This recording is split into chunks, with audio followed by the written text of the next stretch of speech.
Principal said to report every rumor. I did, until they begged me to stop.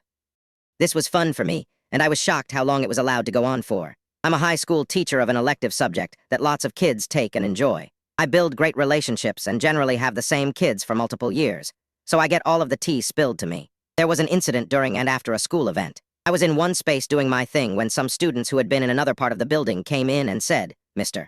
Taronk, there are people having sex in this other room." I follow them to the scene of the crime, and there is nobody there. I do all of the appropriate follow-up to see if anything actually went down, but no body, no crime. No one actually saw anything.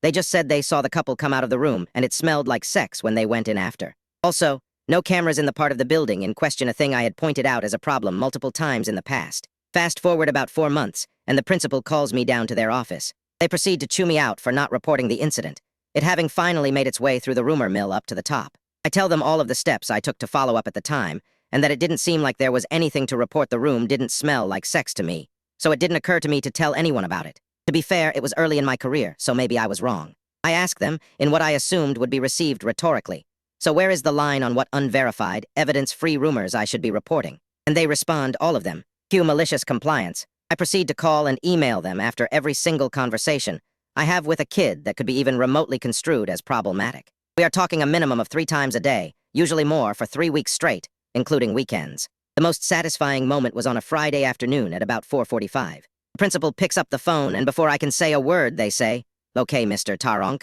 you've made your point. Update some clarifying points, particularly for those in the profession who think my initial reaction was problematic. 1, I, the teacher it was reported to, didn't actually see the couple in question, nor could anyone involved point them out to me in the building. 2, I did seek clarification as to why the principal didn't think I handled it appropriately. When seeking clarification on what unverified reports should go up the chain, she said, "Ball. This is where the malicious compliance came into play, not because I objected to the notion, but because my legitimate question for guidance was a non-answer.